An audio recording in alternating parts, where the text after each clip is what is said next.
섬 발전소에서 근무하고 있는 일부 노동자들이 한전을 상대로 제기한 근로자 지위 확인 소송에서 승소했습니다. 한전이 이 노동자들을 직접 고용해야 한다는 게 법원의 판단인데요. 그런데 한전이 자회사 고용 승계를 이유로 하청 노동자들에게 소송 취하를 강요했다는 주장이 제기돼 논란이 일고 있습니다. 서희령 기자가 취재했습니다. 전남의 한 섬마을.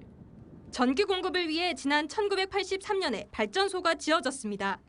노동자 20명은 한전이 섬 지역 전력 공급 사업을 위탁한 하청업체 소속. 전봇대에 올라가 가스집을 제거하는 등 고되고 힘든 업무를 하루 종일 이어가고 있습니다. 배전 정비 요원들은 2인 1조로 전선이 끊어지는 단락 사고에 대응하고 정전 복구를 진행합니다. 비가 오나 눈이 오나 주상 작업을 올라가면서 손수 작업을 해야 되니까 그게 제일 위험하고요.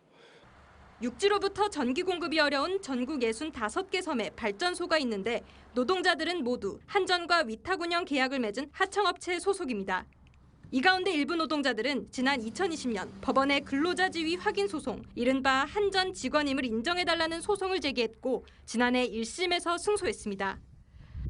매월, 매주, 매 분기, 반기, 매년 이렇게 기술 점검 그리고 보고하는 것들이 이제 워낙 많기 때문에 저희는 이제 당연히 이제 한전의 한 부서나 다름이 없다.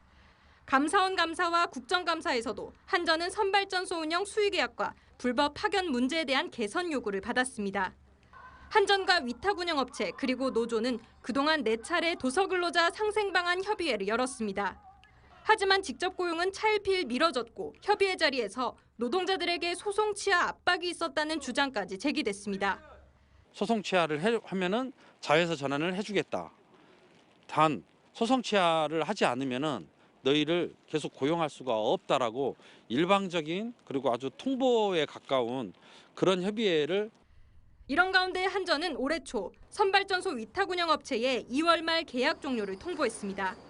선발전소 업무와 위탁업체 일부 인력을 한전 자회사로 이관하기 위한 사전 단계라고 할 수 있습니다. 소송 취하 압박이 있었는지 그리고 직접 고용하라는 1심 판결에 대한 한전 입장은 무엇인지 물었습니다.